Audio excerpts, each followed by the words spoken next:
Chemistry के आज के ऑनलाइन सेशन में आप सभी का वेलकम है। आप इन सभी एग्जाम की स्टडी शॉर्ट ट्रिक की सहायता से कर सकते हैं और किसी भी प्रकार की क्वेश्चन की क्यूरी के लिए आप हमारे इस कॉन्टैक्ट नंबर पर व्हाट्सएप मैसेज या कॉन्टैक्ट कर सकते हैं। जो हमारा क्वेश्चन नंबर फर्स्ट है ये है, D D orbital involve in sp3 hybridization. जो आपके पास sp3 डी हाइब्रिडाइजेशन है, जो इसमें इसकी ज्योमेट्री शेप होती है वो होती है टीबीटी। टीबीपी टीबीटी टीबीपी की जो फुल फॉर्म है ट्राइगोनल बाई पिरामिडल होती है। वो जो आपके पास एक एस है, इसमें एक एस ऑर्बिटल यूज होता है। एक आपके पास पी के कितने हैं, तीन ऑर्बिटल्स हैं, तो पी एक्स, पी वाई और पी जेड, तीन पी के ऑर्बिटल्स यूज होते हैं। और एक डी का, जो डी का ऑर्बिटल्स यूज होगा वो होगा डी जेड स्क्वायर। ठीक है, यही इसमें पूछा था आपके पास कि जो डी ऑर्बिटल्स है वो कौन सा इन्वॉल्व होगा इसमें। ठीक है, क्योंकि डी ऑर्बिटल्स आपके पास होते हैं ये D X square Y square और डी जेड स्क्वायर। तो डी ऑर्बिटल्स पूछा था, इसमें कौन सा यूज होगा, तो इसमें कौन सा यूज होगा आपके पास, डी जेड स्क्वायर यूज होगा। तो इसका ऑप्शन नंबर जो सी है ये करेक्ट हो जाएगा। क्लियर है? अब हम अपने नेक्स्ट क्वेश्चन पर चलते हैं, बड़े अच्छे से ही समझ में आया होगा। हमारा जो क्वेश्चन नंबर 2 है ये है, in O F two number of bond pair and lone pair of electrons are respectively. इसमें बताने हैं आपको बॉन्ड पेयर कितने हैं और लोन पेयर कितने हैं। ठीक है, आपके पास क्या है, ओ एफ टू है। ठीक है, तो मैंने बताया था आपसे सबसे पहले आप इलेक्ट्रॉन पेयर निकालो। इलेक्ट्रॉन पेयर पेयर क्या है की सहायता से निकालोगे आप, वैलेंस इलेक्ट्रॉन निकाल दो। जो ऑक्सीजन है, ऑक्सीजन के पास वैलेंस इलेक्ट्रॉन्स कितने हैं आपके पास, 6 है। और जो आपके पास फ्लोरीन है, एक फ्लोरीन के पास वैलेंस इलेक्ट्रॉन्स कितने हैं, इसके लास्ट सेल में उपस्थित इलेक्ट्रॉन्स को क्या कहते हैं आप, वैलेंस इलेक्ट्रॉन्स कहते हैं। फ्लोरीन के पास कितने हैं, 7 हैं, और दो फ्लोरीन है तो कितने हो जाएंगे आपके पास, 14 हो जाएंगे। 14 और 6 कितने हो जाएंगे, 20। मैंने बताया था यदि आपके पास कितना हो, 8 या 8 से छोटा हो तो डिवाइड आप कितने से करोगे, 2 से करोगे। और यदि 8 से बड़ा है तो डिवाइड 8 से करोगे आप। 8 दूनी 16, कितना बचे, 4। कितने से छोटा आया है, 8 से छोटा है तो डिवाइड 2 से, 2 दूनी 4। ठीक है, जो आपके पास ये आया है, ये आया है आपके पास इलेक्ट्रॉन पेयर। तो आपके पास इलेक्ट्रॉन पेयर कितना आया है, आपके पास इलेक्ट्रॉन पेयर आया है आपके पास 4। इलेक्ट्रॉन पेयर आपके पास 4 आया है। ठीक है, अब निकालना आपको क्या है, निकालना आपको पहले सबसे इसमें, यदि आपसे पूछा यहाँ पर कि इसमें संकरण क्या होगा, हाइब्रिडाइजेशन क्या होगा, तो इसमें संकरण हो जाएगा, हाइब्रिडाइजेशन हो जाएगा sp3। क्लियर है बात? देखो अब मैं आपको इसमें बॉन्ड पेयर निकालना बताता हूं। ठीक है, तो जो आपके पास बॉन्ड पेयर है, बॉन्ड पेयर है, देखो आप साथ साथ नोट्स भी बना सकते हैं। तो इसका फॉर्मूला होता है टोटल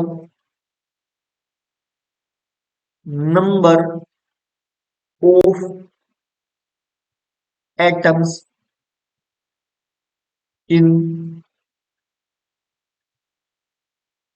मोलिक्यूल्स में और -1, ये इसका फॉर्मूला होता है आपके पास। ठीक है, ये आपने याद रखना पड़ेगा कि यदि आप बॉन्ड पेयर निकाल रहे हो तो बॉन्ड पेयर कैसे निकलता है, टोटल नंबर ऑफ एटम्स किसमें, मोलिक्यूल्स में -1। देखो बॉन्ड पेयर को शॉर्ट में आप कैसे लिखते हो, बीपी लिखते हो, बॉन्ड पेयर में बीपी।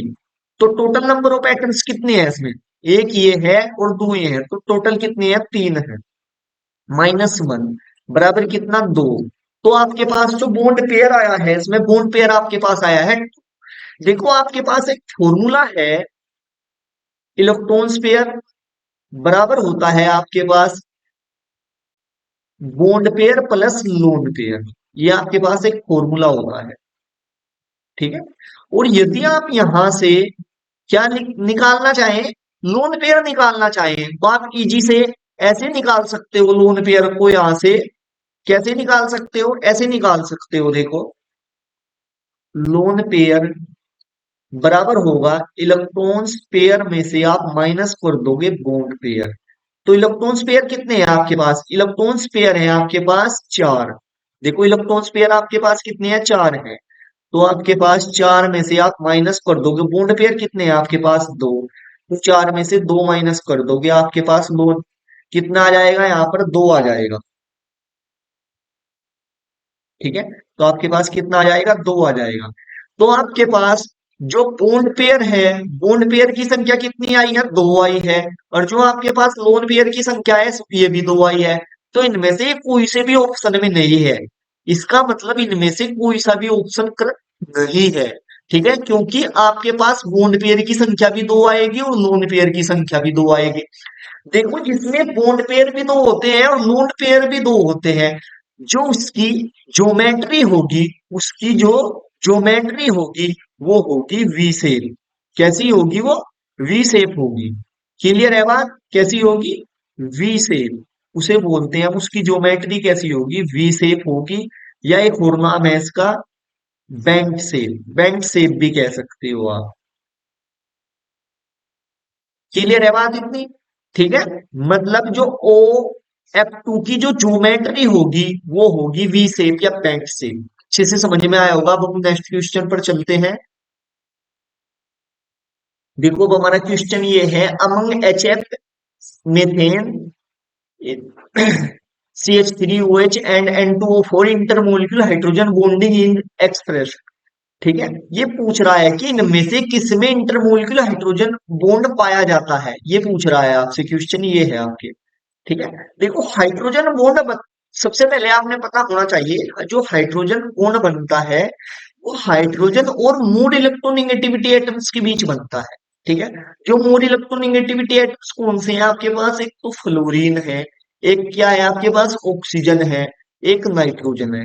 इनके मध्य बनता है इंटरमोलिकुलर हाइड्रोजन बॉन्ड। क्लियर है बात? इसलिए इनमें से एक तो एच एफ में बनेगा और एक किस में बनेगा? C H three O H में बनेगा। क्लियर है आपके पास?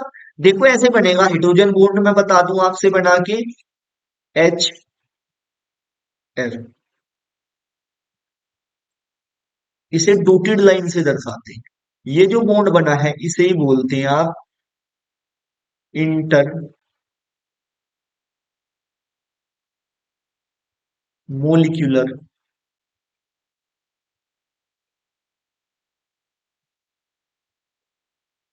Hydrogen bond. क्लियर है बात? इसी प्रकार C H three O H के मध्य बनेगा। क्लियर है?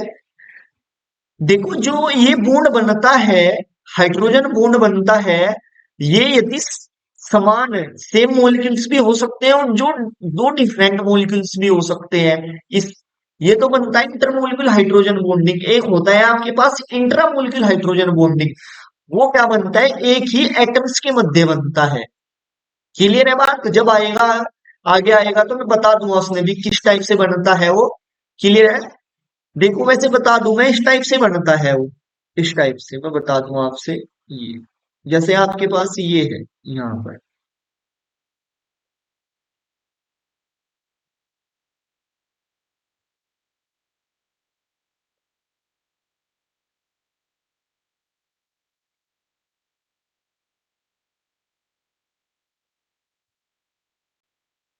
और यहाँ पर क्या होता है आपके पास? एच होता है। ये डॉटेड लाइन है, इसे बोलते हो आप। ये तो है इंटरमोलिक्यूल हाइड्रोजन बॉन्डिंग, इसे बोलोगे आप intra intra molecular hydrogen bonding. Clear है बात? ठीक है, अब हम अपने नेक्स्ट क्वेश्चन पर चलते हैं। देखो हमारा नेक्स्ट क्वेश्चन ये है। नेक्स्ट क्वेश्चन क्या है हमारा? ये क्या कहता है हमारे से? ये है which of the flowing non linear molecules. Non linear molecules बताना है इनमें से कौन सा है। ठीक है, देखो नॉन लीनियर मोलिक्यूल्स के लिए मैंने बताया है आपसे, आसान आसान से मेथड बता रखे हैं नॉन लीनियर मोलिक्यूल्स के लिए। देखो आप सबसे पहले क्या इसके वैलेंस इलेक्ट्रॉन निकाल लो, और यदि आपके पास वैलेंस इलेक्ट्रॉन्स किससे 8 से छोटा है तो डिवाइड 2 से करोगे, यदि 8 से बड़ा है तो डिवाइड कितने से करोगे आप? 8 से करोगे। जब आप इसके वैलेंस निकालोगे तो इसमें जो संकरण आएगा वो आएगा आपके पास sp2, ठीक है। और इसमें जो संकरण आएगा आपके पास sp आएगा, इसमें भी संकरण आपके पास sp आएगा। पिछली वीडियो देख लेना यदि संकरण नहीं समझ में आया हो आपके, तो और भी यूट्यूब पर काफी सारी वीडियो पड़ी है मेरी इस पर संकरण की उससे। और वैसे भी मैंने 2-3 वीडियो यहाँ पर बना दी है। तो देखो इसकी जो शेप होगी, इसकी शेप होगी ट्राइगोनल, ट्राइगोनल, ठीक है। और इसकी शेप भी लीनियर होगी, इसकी शेप भी लीनियर होगी, और इसकी पे भी संकलन एसपी आएगा तो इसकी शेप भी लीनियर होगी, ठीक है। और जिसकी शेप लीनियर होगी, ठीक है, तो इसने क्या पूछा था, लीनियर नहीं पूछा, नॉन लीनियर पूछा है, तो इसमें ट्राइगोनल की शेप नॉन लीनियर होगी, इसलिए इसका जो ऑप्शन ए है वो करेक्ट हो जाएगा। क्लियर है बात? ठीक है, अब हम अपन नेक्स्ट क्वेश्चन पर चलते हैं। देखो अब हम अपने नेक्स्ट क्वेश्चन पर चलते हैं। आपके पास है B10C2H12 is iso electronic with, iso electronics इनमें से वो कौन सा है? देखो आप आइसो इलेक्ट्रॉनिक्स के लिए सिंपल सी इनमें इलेक्ट्रॉन्स निकाल, यदि आपके पास इलेक्ट्रॉन्स जो B10C2H12 में जितने इलेक्ट्रॉन्स आए और इनमें से जिसमें भी इतने इलेक्ट्रॉन्स आए तो वो क्या होगा, आइसोइलेक्ट्रॉनिक हो जाएगा। बोरोन का एटॉमिक नंबर कितना है आपके पास? 5, ठीक है। तो इसमें कितने आएंगे वैलेंस इलेक्ट्रॉन, कितने आएंगे? 3। एक के लिए कितना आया है? 3, और 10 है तो कितने आ जाएंगे आपके पास? 30 आ जाएंगे, 30 आ जाएंगे, ठीक है। कार्बन के लिए कितना है आपके पास? कार्बन का एटॉमिक नंबर है 6, वैलेंस इलेक्ट्रॉन्स कितने हैं आपके पास? 8 आ जाएंगे, क्योंकि आपके पास कार्बन कितने हैं? 2 हैं, 4 दूनी 8 आ जाएंगे। और हाइड्रोजन का एटॉमिक नंबर भी 1 है, और वैलेंस इलेक्ट्रॉन्स भी कितना है? 1 है, ठीक है। तो ये कितने आ जाएंगे आपके? 8 और 2 10, 10 की 0, कैरी 1, 4 और 1 5, तो आपके पास ये आ गए 50। तो आपके पास 50 इलेक्ट्रॉन्स आ गए। अब इसमें से देख लो 50 इलेक्ट्रॉन किसमें है, वो इसका करेक्ट ऑप्शन होगा। अब सबसे फर्स्ट ऑप्शन ही देखते हैं। देखो जो हमारा फर्स्ट ऑप्शन है उसमें हम जब निकालते हैं तो ये देखो हमारे पास आता है बोरोन। बोरोन है कितने आपके पास? बोरोन यहाँ पे 12 है, और एक के लिए बोरोन के कितने आते हैं? 3 वैलेंस इलेक्ट्रॉन आते हैं, क्योंकि इसका जो एटॉमिक नंबर है वो 5 है, ठीक है। और 12 3 36, 36 आ जाएगा इसके लिए। और हाइड्रोजन कितने हैं आपके पास? 12 हैं, और आपके पास 2 माइनस है, यदि माइनस है तो ऐड होंगे, और यदि प्लस होता तो माइनस होता। 6 और 2 8 और 2 10, 10 की 0, कैरी 1, 3 और 1 4 और 1 5, तो ये पहला ही ऑप्शन है, 50 इलेक्ट्रॉन इसमें है, ठीक है। इसलिए जो करेक्ट ऑप्शन ए हो जाएगा इसका, यही इसका आइसो इलेक्ट्रॉनिक है। यहाँ पर दर्शा भी रखता, आइसो इलेक्ट्रॉनिक स्पीसीज है वो सेम नंबर ऑफ इलेक्ट्रॉन्स, हमने बता दिया कि 50 इलेक्ट्रॉन इसमें आए हैं, 50 इसमें आए हैं, इसलिए इसका ऑप्शन ए होगा। अब हम अपने नेक्स्ट क्वेश्चन पर चलते हैं। देखो हमारा नेक्स्ट क्वेश्चन ये है, इंपोर्टेंट क्वेश्चन है, among the elements with following electronic configuration which one of them may have the highest ionization energy, ठीक है। देखो जो आपके पास, मैं बता दूं आपसे, जो इनर्ट गैस है आपके पास, जो इनर्ट गैस है उसका जो कॉन्फ़िगरेशन है वो सबसे स्ट्रोंग होता है, ठीक है। वे हाईएस्ट हाईएस्ट आयनाइजेशन एनर्जी उनकी क्या होती है? सबसे अधिक होती है। उससे कम किसकी होती है आपके पास? उसके कम होती है फुल, ठीक है, full field stable configuration, short form लिख दी। उससे कम होती है हाफ फील्ड स्टेबल कॉन्फ़िगरेशन की, ठीक है। ये नियम याद रखना कि सबसे ज्यादा स्टेबल कौन होता है? सबसे ज्यादा जो स्टेबल होता है वो होती है इनर्ट गैसें। उससे कम कौन होता है? फुल फील्ड स्टेबल कॉन्फ़िगरेशन होता है। उससे कम क्या होता है? हाफ फील्ड स्टेबल कॉन्फ़िगरेशन होता है, ठीक है। देखो जो आपके पास ये सारी की सारी क्या है? इनर्ट गैसें हैं। नियोन, मैं बता दूं आपसे, जो आपके पास helium, neon, argon, krypton, xenon, और रेडोन, ये आपके पास जो गैसें हैं, ये आपके पास सारी इनर्ट गैसें हैं। ठीक है। देखो जब आप on moving left to right जाते हैं, जब आप लेफ्ट टू राइट जाते हैं इन पीरियड्स में, लेफ्ट टू राइट जाते हैं किसमें, इन पीरियड्स में, तो नंबर ऑफ सेल क्या होती है आपके पास, कांस्टेंट होती है। नंबर ऑफ सेल क्या होती है, कांस्टेंट होती है। जो एटॉमिक रेडियस होती है वो क्या होती है, लेफ्ट टू राइट जाने पे डिक्रीज होती जाती है। इसलिए जो जनरली जो आयनाइजेशन एनर्जी है वो क्या होती है, इंक्रीज होती है आपके पास लेफ्ट टू राइट जाने पर। और यदि आपके pass on moving down the group हो तो साइज क्या होगा आपके पास, ऐसे, यदि आप क्या हो, डाउन द ग्रुप हो, तो आपके पास जो साइज है वो तो क्या होगा, इंक्रीज हो जाएगा। जो नंबर ऑफ सेल है वो भी क्या होगी, इंक्रीज होंगी। जो आयनाइजेशन एनर्जी है वो क्या हो जाएगी, डिक्रीज हो जाएगी। अब देखो बात ये है यहाँ समझने वाली कि ये सारी की सारी आपके पास एक्रिया गैसें हैं। ठीक है, ये पॉइंट मैंने क्यों बताया, तो मैंने अभी बताया आपसे कि आप जब मूविंग लेफ्ट टू राइट जाने पर, ठीक है, जाते हो, तो आपके पास क्या होता है, आयनाइजेशन एनर्जी इंक्रीज होता है। लेकिन जब आप में डाउन द ग्रुप आते हो, ठीक है, तो आपके पास क्या होता है, जो आयनाइजेशन एनर्जी है वो डिक्रीज होती जाती है। इसलिए आपके पास पहले क्या है, नियोन है, फिर आर्गन है। इस वजह से मैंने ये पॉइंट बताया है आपसे। अब देखो आपके पास ये है, यहाँ भी नियोन है, यहाँ भी है और यहाँ भी है। तो मैंने बताया था यहाँ पे पी में कितना है, 1 है, यहाँ पे कितना है, 3 है, और यहाँ पे 2 है। तो मैंने बताया जो आपके पास हाफ फिल स्टेबल कॉन्फ़िगरेशन है वो क्या होता है, स्ट्रॉन्ग होता है। तो पी में कितने हैं टोटल, पी में आते हैं आपके पास 6 इलेक्ट्रॉन, लेकिन यहाँ पर कितने हैं, 3 है। ठीक है, तो हाफ है। तो मैंने बताया आपसे हाफ फील्ड स्टेबल कॉन्फ़िगरेशन क्या है, ये स्ट्रॉन्ग होगा। ठीक है, पी में कितने हैं, इसलिए ये और ये ऑप्शन तो रॉन्ग हो जाएगा। अब आर्गन पर चलते हैं। मैंने बताया आपसे कि यहाँ पर भी क्या है, हाफ फील्ड तो ये है, लेकिन ग्रुप में जब हम ऊपर से नीचे आते हैं तो ये आपके पास आर्गन क्या है, इसकी आयनाइजेशन एनर्जी क्या होती है, डिक्रीज होती जाती है। यदि और नीचे आए तो और कम होती जाएगी। ठीक है, इसलिए जो उसका करेक्ट ऑप्शन होगा बी होगा। क्लियर है, बड़ी अच्छे से आपकी बात क्लियर हुई होगी। अच्छा क्वेश्चन है, इंपॉर्टेंट क्वेश्चन है। ठीक है, अब हम अपने नेक्स्ट क्वेश्चन चलते हैं। देखो हमारा नेक्स्ट क्वेश्चन क्या है, ये है, अच्छा क्वेश्चन है ये भी, the number the molecules having large dipole moments among the following is. इसमें 4 ऑप्शन दिए हुए हैं। अब इसमें बताना है कि इसमें कौन सी ऐसी स्पीसीज है जिसमें सबसे अधिक डाइपोल मोमेंट्स है। ठीक है, मैं बता दूं आपसे, जो आपके पास एक तो ऑप्शन क्या है, बी है, और जो ऑप्शन एक आपके पास ऑप्शन डी है। ये सारे के दोनों क्या है, इनमें डाइपोल मोमेंट क्या होगा, सिमेट्री, क्योंकि ये क्या है, सिमेट्रिकल कंपाउंड्स मॉलिक्यूल्स हैं, इसलिए इनमें जो डाइपोल मोमेंट्स होगा, म्यू होगा, वो किसके बराबर होगा, 0 होगा।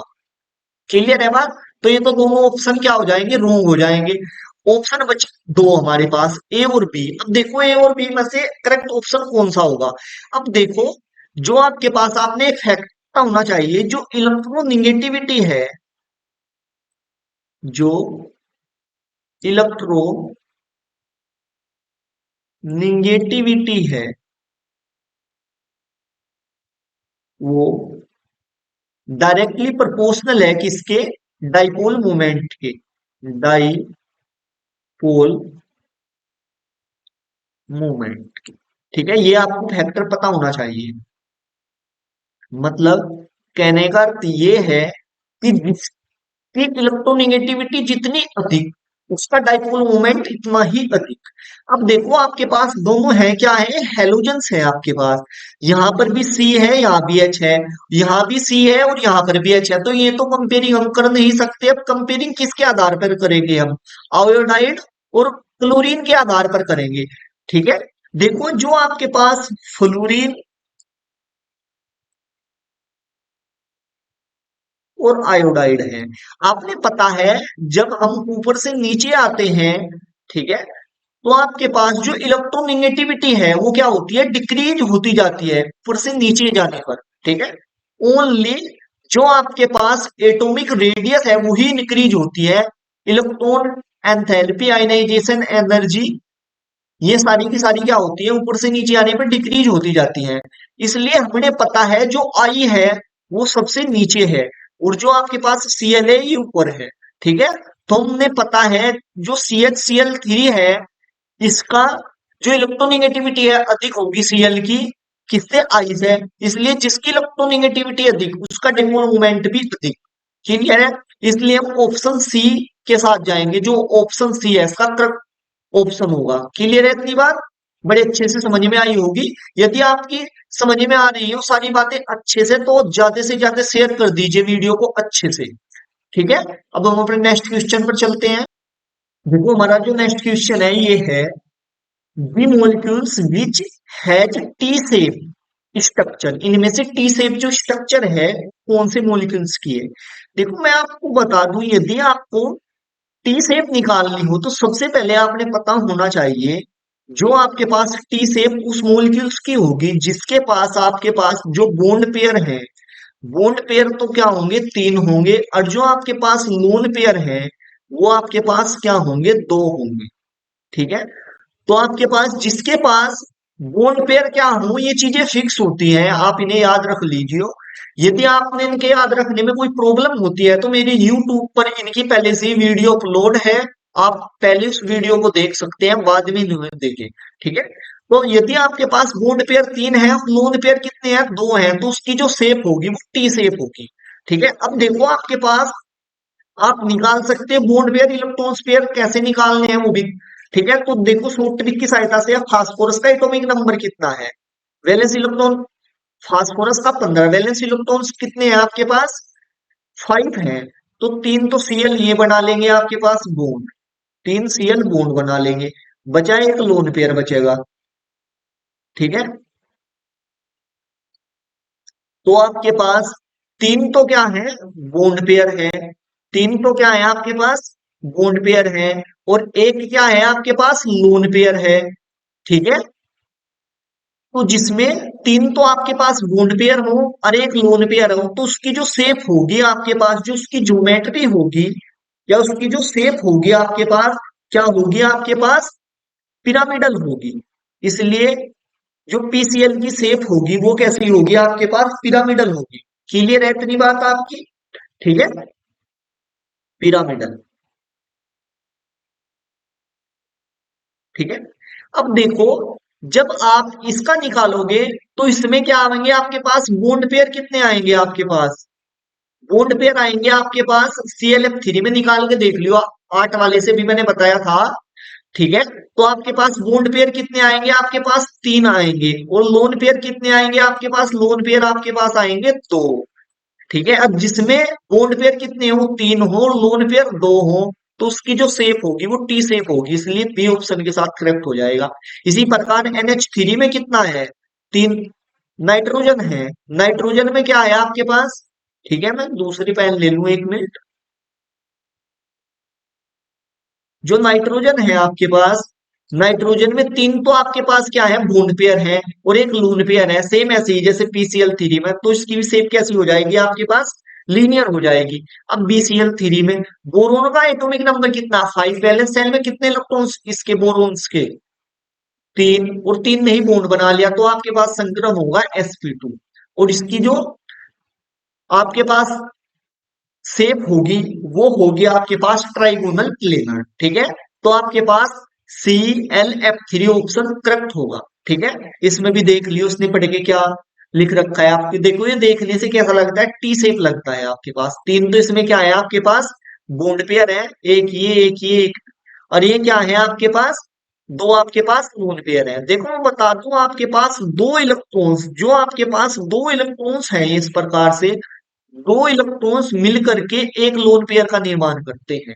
ये इलेक्ट्रॉन्स कितने हैं, चार हैं, लोन पेयर कितने हैं, दो। क्लियर है बात। अब हम अपने नेक्स्ट क्वेश्चन पर चलते हैं। देखो हमारा नेक्स्ट क्वेश्चन ये है, ए ए molecules in which sp2 hybrid orbital are used by the center atoms forming covalent bond। अब देखो sp2 संकरण इनमें से हाइब्रिड कौन सा है। ठीक है, ये तो नहीं है, इस टोटल को देख लो निकाल कर आप एक बार, इसके वैलेंस इलेक्ट्रॉन निकालो, सरफल का एटॉमिक नंबर कितना है आपके पास, 16 है। ठीक है, तो वैलेंस इलेक्ट्रॉन्स कितने हो जाएंगे आपके पास? 6 हो जाएंगे। देखो सल्फर का ऐसे, सल्फर का कितना? 16। वैलेंस इलेक्ट्रॉन्स कितने होंगे? 2, 8 और 6। ये है आपके पास अंतिम इलेक्ट्रॉन्स जितने होते हैं, लास्ट इलेक्ट्रॉन उन्हें बोलते हैं वैलेंस इलेक्ट्रॉन। जो आपके पास ऑक्सीजन है, ऑक्सीजन का कितना होगा? 2, 6। ठीक है, तो यहाँ पर वैलेंस इलेक्ट्रॉन्स कितने आ गए आपके पास? 12 आ गए। ठीक है, यदि ये क्या है, 8 से बड़ा है तो डिवाइड कितने से करोगे? 8 से। एक बार चलेगा। कितना आ गया? 4। अब 2 से दोबारा करो, 2 दूनी 4। ठीक है, तो ये क्या है आपके पास? इलेक्ट्रॉन स्पेयर आए हैं। इलेक्ट्रॉन स्पेयर कितने हैं आपके पास? 2 है। ठीक है, तो आपके पास यहाँ पर क्या है? संकरण क्या है? sp2 है। ठीक है, तो आपके पास जो ऑप्शन बी है यही इसका करेक्ट है। यहाँ पर देख लो, इसमें PCl5 में कितने आएंगे? फास्फोरस का कितना होता है आपके पास? फास्फोरस डायरेक्टली निकाल लो, पी कितना है? 5 बूंद बनाएगा ये। ठीक है, सिग्मा सिग्मा सिग्मा, ये सिग्मा कितने हैं? 5 सिग्मा, और 5 सिग्मा में क्या होता है? sp3d। ठीक है, sp3d टीबीटी हो जाएगी इसकी ज्योमेट्री। क्लियर है? N2 में भी नहीं होगा। ठीक है, इसलिए ऑप्शन बी के साथ जाएंगे। अब हमारा नेक्स्ट क्वेश्चन देखते हैं अपना। वो हमारा नेक्स्ट क्वेश्चन ये है, the ionization potential order for which set is correct. इनमें से कौन सा करेक्ट है? ठीक है, देखो एक तो आपके पास बोरोन, लिथियम, पोटेशियम। अब एक तो आपके पास एल्कली मेटल दे रखे हैं, हाइड्रोजन, लिथियम, सोडियम, पोटेशियम,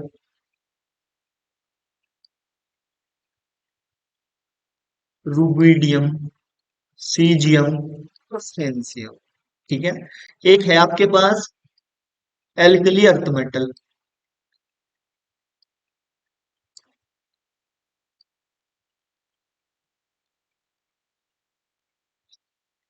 और कौन सा दे रखा है आपसे? बोरोन भी दे रखा है।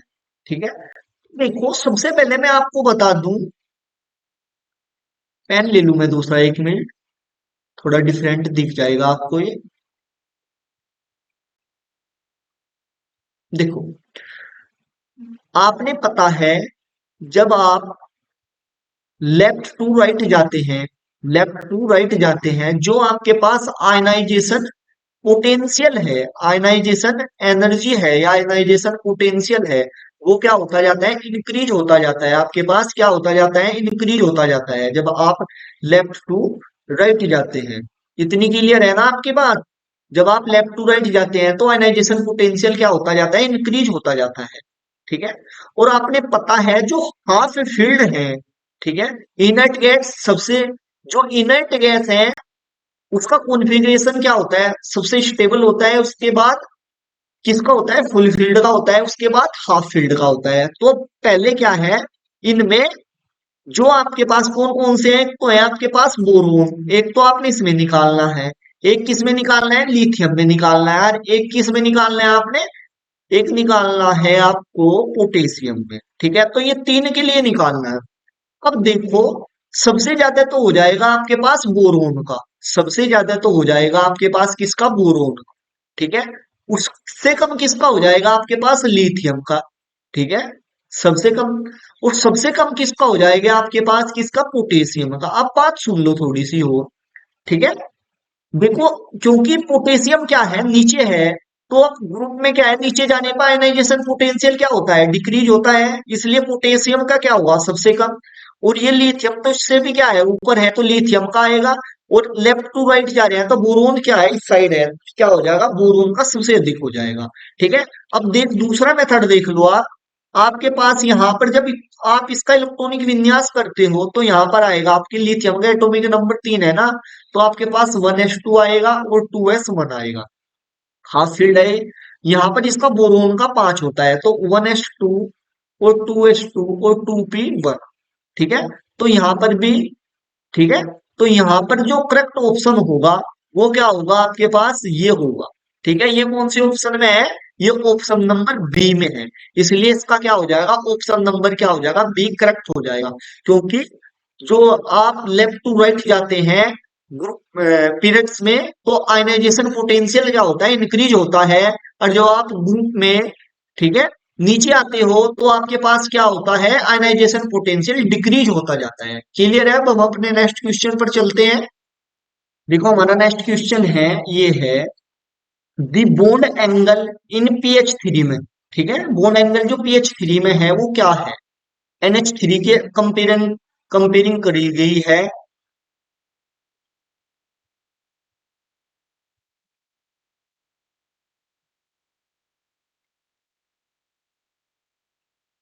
हाँ, सब